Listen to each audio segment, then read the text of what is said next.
Ye be free o my Ghana mu ensem a etiti se ye ne aboa no a enwumre ye de ebesomo ye de aseda ema Newman College a wafa ye ho eka bi wo se en kan kire wo se wo ba no awie wasi ana enso o level ne tete level ni bi no person to aso koye nursing degree diploma ana certificate a ye Newman College National Accreditation Board ajiwatum ya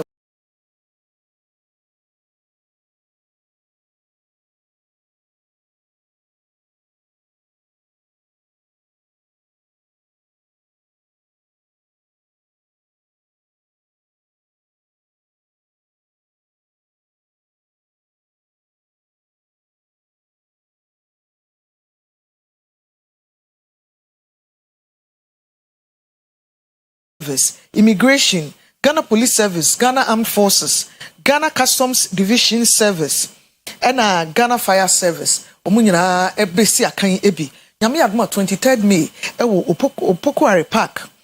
ewo Kumasi Santase. Shanenso say Dr. Edu Jemfi, Dr. Time Daso, onun the nation's doctor.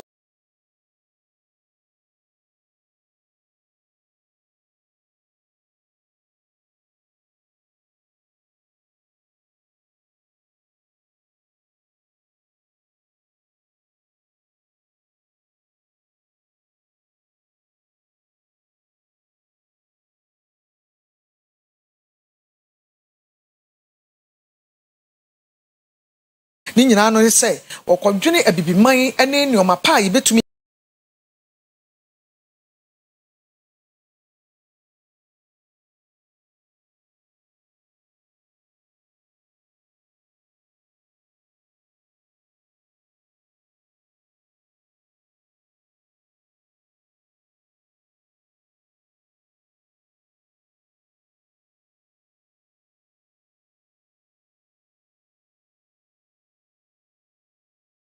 wo apomden ho nsɛm ɛwɔ bibimamu ɛnam so ama Ghana mampani John Dramani Mahama ɛnɛ ɛde ato abibiman mpanimfoɔ ankrankra ɛne nnwumakuo ahodoɔ nyinaa sɛ ɔwɔ sɛ ɛka ɛho bom na yɛtimi boa ɛma apomden ho nsɛm ɛwɔ abibimamu ɛfa ne ntoma pa efra ɔmampani Mahama nkasa mu ɛwɔ Kanyaman ne kuropɔn na ɛwɔ mu ɛna ɔretwem sɛ ɛdu baabi a na ɛden pa so bi ade koraa wɔ abibimamu na ohia aduro anaasɛ adokotafoɔ benya mfidi pa bi ɛde ahwɛ ne nipadua mahu yade potea enye amanyina na ase nkro nyina ene obi ewo abimamu eno nti ene ho ahia se amampanyimfo bema saa de ne aye asem hia na watu anamopa.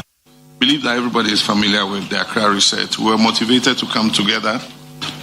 to take our destiny into our own hands based on what the global realities were, that finance for health interventions and actually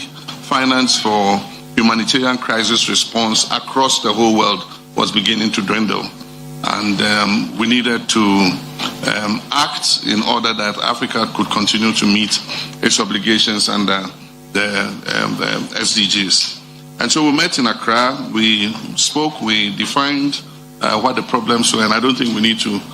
go over them. 70% of pharmaceuticals in Africa are imported, 90% of vaccines are imported. We bear 25% of the global disease burden, and only 3% of pharmaceuticals are produced in Africa. And so we realized that we needed to take our destiny into our own hands. One, to increase our own finance and leverage more revenue, domestic revenue, to invest in healthcare and see healthcare as a strong economic pillar. And I think that discussion was had. But we need to look at the reality that Africa faces. One of the difficulties in leveraging domestic financing is the debt burden. It's linked to many things. One, if you are spending 50% of your revenue to service debt, how much is left for you to invest in education, in health, in agriculture, and all the things that create a decent life for your people. And so we said, enough of the talking, let's move into action. How do we create the vehicle so that, one, Africa can come together and come out with a compact that allows us to be able to improve health outcomes for our people. And so since Accra Reset, we've been taking some steps. We're looking forward to the World Health Summit so that we can all come together. I think Africa CDC, everybody is aligned. And so I think that the meeting we go to in the next week on the 18th will help us all bring our thoughts together. We should not be fragmented in the work that we're going to do. All of us need to pull together to be able to achieve the outcomes that we want. Funding is available, but we need to bring the private sector, the state parties, our partners, and all into the same boat. Accra Reset is not about isolationism. It is about how we can work better with our partners in order to achieve the outcomes that will be beneficial for our people. Yetwa ensam ne so a adwumako adi Institute of Economic Affairs IEA ahye ne se nyame yadomo an hyehyɛ bi ampanyimfo aye de afa ye fam agudie ho se ye bedane ama nkrankra bi amomatu no ebi wo ho ɔman ne wo ho anwɔden so ɔbɛya a ɔmo mpene da ɛsɛ nkodi ankrankra ensam ye ne se bedu baabi no ɔman ne nya yapade ba akompo ne nyinaa bɛkɔ timamufo ɛne ahɔho ensam ne wɔde agina so a wɔkasa asɛmi no se go feels a ɛwɔ takwa Lisa yedema sikatu adwuma bi se wonye ho adwuma no nanka ebewu nyame yadma feda 2027 na enso mpanyimfo se wu kura no anya de a obehwe se oberenew bio kani speaker na owomra hye Aaron Michael Kwe right honorable ono na de nsemi hu de ubo etu dwa campaign we fi ase se omo mpene emma ye renew emfa mani pakra oyeso adwuma no ebio. In many countries in the world, governments are renegotiating contracts which are still valid. Even there, people succeed in doing so. In Libya, in the Middle East, contracts were renegotiated at the sole instance of the owners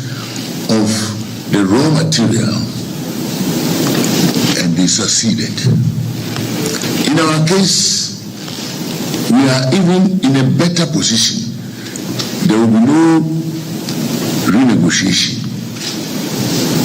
The lease, the contract will expire April of next year, just a few months to go. The question is, should we bring them back to operate that which we know is our lifeblood? The answer is no. And it must be clearly no.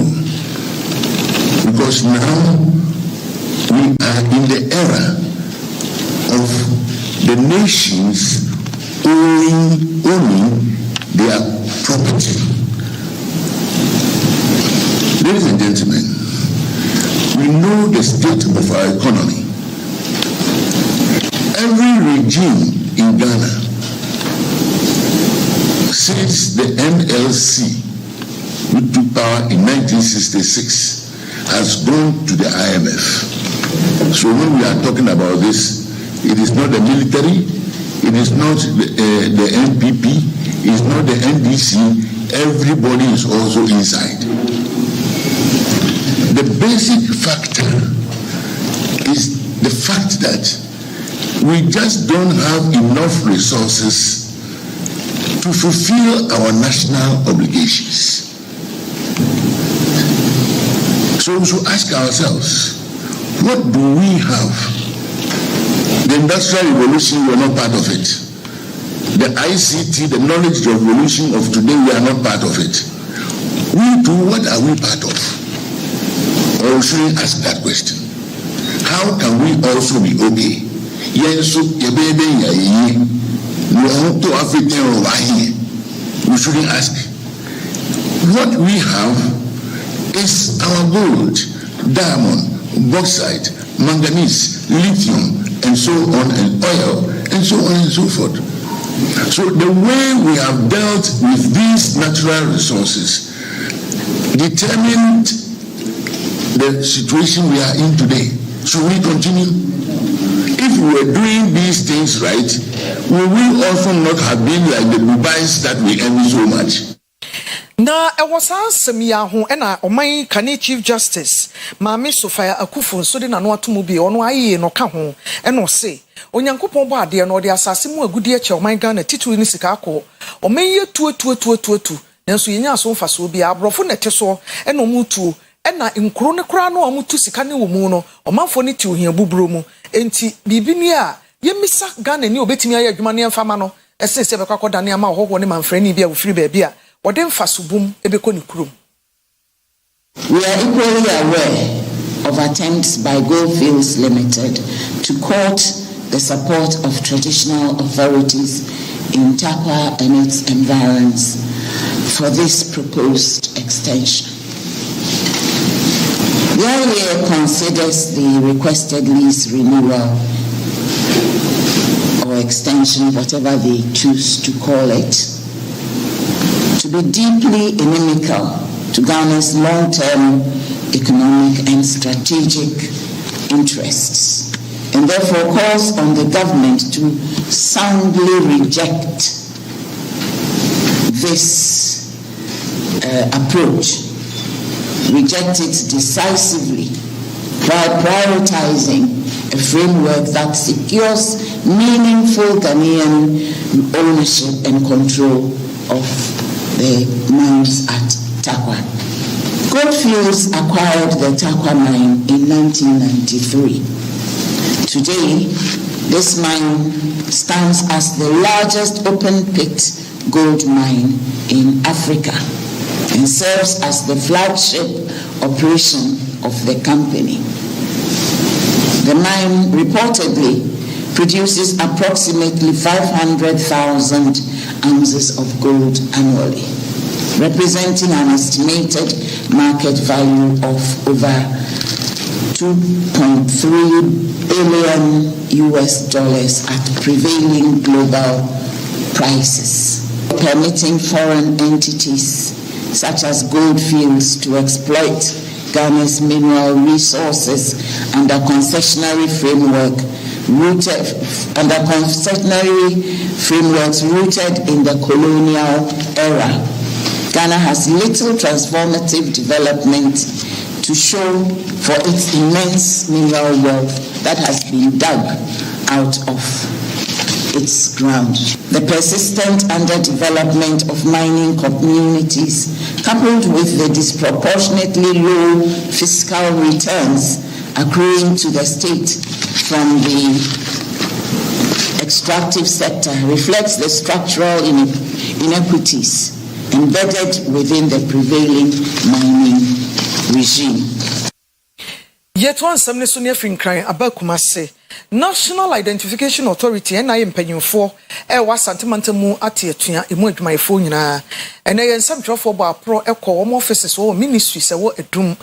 okoduru ho na che se dan se wo anipa nim omafo ni bia fifi wo nkro ne achichira ba anka wo bepe card ni bia beje so ba ye wa metu bi ente nei odu dwa ato afọ Oyerepa so sempanyimfo ene adwumayefo nkasa na onsan mra adwuma bio.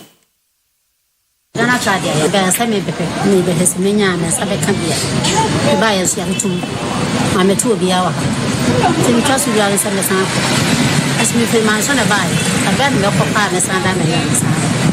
pa no one be card replacement I didn't say buy and na shockingly almost say o ma ejuma adan ya say strike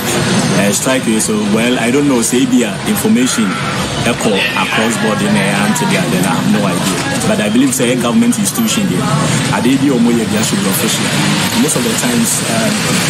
Confanochi says doctors and nurses about strike information is out into BIA where it's on set date doctors and nurses or Confanochi about strike then most of them paying for it to so I believe the Ghana card is one bad here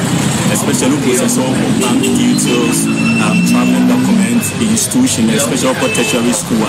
when you Ghana card accounts and what bring access. And Tabasi nas in down the resume. And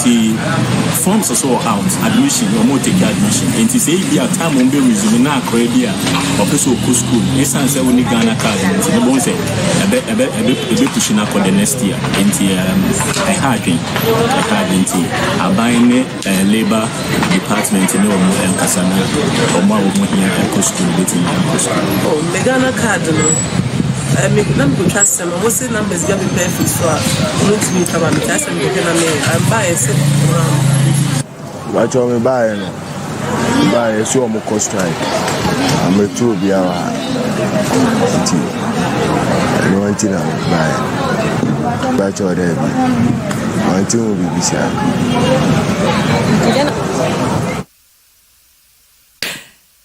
Yaw frempon ado mrahye bedwani ogina mo manfo man so adubia ewo asantemantam bibi atwam so no a Greek minister bi de akiri eno no ene wo de adesre ato woni a okambia wano du dwomu na wo betimi akeka won ho aboa se de be ya man so adubia senior high technical school no obetimi apejam amanako nenim Onya for ya frempon ado na wakasa commissioning any handing over dwumadi a won mo eyeye wo ultra modern water closet toilet facility a won mo siye edema school no nkrabata eyemba no na wo kire mu se wo abato empesua no so no won empesua no so no that school no kwa na second cycle school a ewo ho no a ehu hia pa se empenifo hwe na structure won mo asin dadada ede ama school no wotimi ensiesie mapa ama school no animpeja na timi aboa emofra no adusua to tinsa na wo ha na say ye boa ma school no because school no to 1991 na bibia wo he bia PTA ni wa state GS school nti na GS school pa na facility bia ye PTA nti ya boa from that time na but you say population increase no almost sanitary facilities awo ha no na enso nkoda no headmaster say the sites yes okay you better try see facility we have but that closer to no more could be on more from dumping security or whatever they call it my say no secondary school crowd this is our only secondary school senior high school or district has any means behind say any to provide some facility I mean, we started about 2 years ago, right? Onya for Benjamin Mafo, enso kasaya, wache ehu hia se won mu etimi pe baby a eye na afe ahonidie etimi esipie sita edema mmofra no na etimi aboa emofra no won mu adisua ene teacher fo ade kire e na wosan hyebo se obeboa emrahye bedwani owo ho no etimi amamansin no apeja konanim na yeso ye hyebo se de ehu ne no because ama no aye very neat se na be ya nchirema so benya ho mfaso tide na se na atia ha bebre so na hajune na asefem ma besi amoko bush batene ni na etu atwa tide na se pa enia eso dedi kan ye 1991 ye ni modern science lab ti wasi ye say nyame ne da no ti hia modern science lab ye hia dormitory block for boys yes as here IT lab yes as here a good drainage system send be ya nsuo to a betimi as kogo isukasi mu ye ha no de so teachers bungalow amanse south manso dubia edan ho odin teachers ne ba ha na bebre na call because edan asam no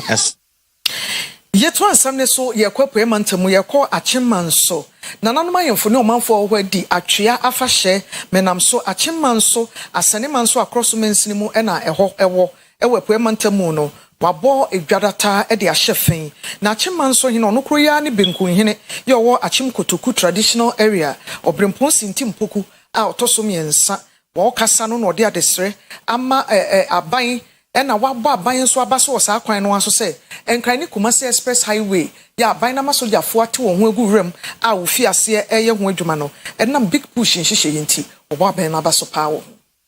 Obimpo Sintim Poku a otoso miensa ekasaye ewo acheman so abra wo kire se ebese emfia hansie ni 600 na acheman so eba asetena a no wapuye mantem no emu no kasa chemu se eye Accra Kumasi Expressway a ban peso ade ba no eyade a enam won mu kuro num a wogidi se etumi baso a ebeboa kuro no ewo akoniasa dodo na so a eno eye papa ose ebeboa ma 24 akodru ntem so ene esumdwo kwan so eye wona ofri Kumasi ekonkran anaso ofri nkran Kumasi no ni nyina abeboa ema ka konya bagi dwumadi no atimi akonenim otoaso de adesrede to Ghana mpani nim se eye agenda 111 a Ghana mpani dada na nado dan kokufado ehya ase no omomode anwi no require abai no eye free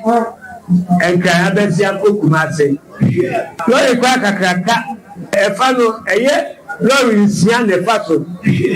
efaso lori nsia ndi eye bumlenu eye kwanya se undi dolfiri 9 de Kumasi a oye bia ye de dolfiri ba ko enifa ene de Kumasi a da bua papa agenda 111 ah no so enye den a abai obe bie ni na ansa no akọ wani akwa onye di enti obewie di manso baby ayeda no ye beyi enti na afie bi edu ana empenifo chia se dabi ese ya mamre ni amanie akra di menkunya no na owo nya hode edi tayechi Oya Isaac Yawo apenti yeboa wonu na mpempe wahwehwese omafo no beto aba amabe mmehye bedwani ewo asene manso akroso abatompesia so wonu so kasa ya ohwe atwamaya ye na ya atwaman de si aban beba aban beko aban bebo no modern de but aban timi titiri yekuru empama ye eno tina medina akonya se adese ni na ya wa yen kan hu na yen titiri yekuru ni titru eye ehomasuya nsem se uko atwaman secondary school a edit that in before the amaya minia wasbe fem yesuku no enso ni a sebiu amanfo be pesa mbefa enim before free chichiri bentesa mumra mehia de the teacher for kra betena mpo sam betre ye ma de kra no enso ni na mmom no megidi se esuafo eninya ye awofo no promafo na titara edin planchefo ba ye to so frepo mantamu na ya konfinfin mantamu awutu senya east ye kasoa na amane ayensa kan se ya chimansia bi a abofra wayera obi akwo ne ba ena bi wi aton edima ebinom na emu amane ebo ne beto odwa no ekọ kasoa fa akọ circuit court ama ene her leadership na nasanto atakra ehwese enipa wedding fear do osunum 75 year old woman ono no asam ne fa ne ho ne amane bill sika de ato ne ti so no eye Ghana sika fufure empem 100,000 cedis na onfa ntemgina mienu ananso se nipa mienu megina na chi ewo ho na nansa ekọ court hobi yene ne di nkomo bisa ne se hwan na ekọ wo ye na hwan ekọ wi ano ya nkomo we afiri ho ede aba na nansa ma jo anta kwa mju so na ne o ma ti say anta kwa bwa na do na ho ade ede ne mfa na hwan na akọ wo a ebi akọ wi ano na nipa wo a nipa nsia na etwa ye ho wi aba no anta kwa we no yeso bi na akọ wo ye na cheso akọ wi ano ani na afrafra omo nam eye brono na omo de tofida damfra na tese omo teche omo eton omo fe obi omo opeba oniba na tese akaka chense o menye bani bia mo nti ono do ayen so omo ati company na tese omo nam brono a tese omo wi ankofo mba na omo ne medu akosa ya ba ko obusu ko wora matuma awi abofra no na ma ko ntamo fe bu omo tuo tambe 60,000 20,000 40,000 or share tenimpa na ohia benefika won ho a ona mo hwe monde e de charge ona chese na mo suma inde court etumi put point so won mu ma chese wo do the court ma ho aba asam na nje ko se me asam na ase dia menu aka se dia ma ya fo no eye rescind na won mi ochre a ono aya midwife o ye trust mother and child hospital no osu one ne mame ba ko an ya 74 years ono so aya retired aya midwife na tame ekrofo eye madam aye friend aye resina ono ye the main agent a tese ono no ototo nkrofo a tese odine ma aye nkrofo a ase obi current dan be agent o gina ye de oboton no ene de opeba ato no ona agent wakoto amankofo na nkofo insia a ene me no akase de court as a one call man atom to 4 years on your old medwa na retired medwa so no mo say apomo de ntino court agent no mo de sika 1 billion Ghana cedi that is that to any so to future there on betime agent no one dey any Janet Labi Mary Doche Yvonne Tumesi Sekina Yuma great FIE and Regina Ajewa Sankofo ina kwase say omonko chirimo amonko police book by remand for 1 week na 1 week no so omonsa embra na court ento atam no so na ba ye ate so omonho ba sam ya ne say on bewi akwada 7 years e kaswa ate say abofa na maame odidi di ma okopie ada asam no kada 24 years no enti sa abofa na mo yehwe no ona cheso na msuma o tell me ekoso mami emu enkran ona msuma cheso watumi abobọ bonkofo a no amudi taduma na edi in the court asese won kwacho 24 ekukume na me no ka say dia abofra 8 months no ka ho de ensa etumi aka 24 ensa etumi aka no aka 5 years abofra no ensa etumi enka no so mo koton abofra 8 months and 5 years no edema obi enkran mo ton 60,000 Ghana cedis aka so mo ton ade man no ono na tesa pedi fonyi hwemu no abede adi won se kwakoso Rosine na Naomi midwife for trans mother and child hospital mo ono wo osu aka so no so ma tesa nkanfo akan na nsa atumi eso won mu enti business aka so omo kome ha anen na mo suma one adapa ade adia wakwacho peso gukuma 74 years old midwife ne dia almost on to interest 1 billion to meet other. About when you see the Nanka no so there 2 years and 1 time no I want people court our castle for service court now court to assembly no so you see our court and then I see. Yes, I'm the toffin in a mantam na mama 75-year-old woman no ono our ma me no asa ma me abro de wa wonim be na nana no mkura 75 do nana no ta ana yo bia wa no ana blong san continue fi no ni dem kura no ono na cheso no wa agbo nkofo a wa wi kura no ye the old nipa de so oye aye djuma na old dianin nti ofim na cheso wa employ nkofo a cheso omudu djuma ade ema na wa kwa kan ye current midwife a oye no want to ma agbo na wa pa mbabu a cheso no wa ka ho wo tumo de djuma na nde what a part of the court inside a woman and then to one of my favorite of it ada young kwada na o che one auto to one my young couple the wika obi 20,000 50,000 10,000 just what on amount what show ban say ni hu no nti ka so ane ngwafo ma ira na yila ta na o ma na so mudi sa djumedi na wo ya ka so ha sei court bi sa wo mo asem no o mo si so fa ne mo fra se na o mo timi aton wo mo a ana o mo adi hu dwa na o mo timi akokere ba bi kura nkwara ne wo When you say there, prosecutor asked us on no, what the some would then the matter, no small no go pay more your course. ASP Sylvester, we say, about first 7 years old gay, asked us on normal panel or a year caswa. Now, a first 8 months and 5 years. 8 months, I call also can be and 5 years old girl, also come on one tongue. Town Colami, 8 months and 5 years and 60,000 Ghana. Say 8 months in the Ansakano. Number 5 years no, let's say in Sanya and Kana, or more intimate Nimpa, as I have 5 years, 1 in 10. No, let's say 24 Egusa, or more to Tomano now, more to me, I go to the Somamo to Agata Babia. Some of them, so far so good near Castle idea, Ukaraba Kubakumi and San, 7 years back, 8 months back, 5 years back, now, but to me, you are more Castle Hanma, and I'm a smart, and who about some, to have a play, and Sanya Academy, not send it, in Sanya Cow. I see. Nana nsa yedu besia emra so mumu die meji de se emra no a ebedi no sade emra no etie pepepe obi enchine ngo ne ba awo ni nyinsen ya na wo batan ya 75 years de wo so wo ma wo makra wo na wo disa esumasidwai eye papa se emra no aso wo mu emu ye to aso a ene ekunafo ni paboro apim ni ahenum 1500 widows ene mpanyimfo a won mu fie akwani mu ene woni asabi wadi dam won honamani omunyina nya chefa wo nuane ntade ntoma ena afi ni o ma beboa wo mama kone abadie aye mre ne basahare so ama wo ebiti se wheelchair epoma ene de keka ka ho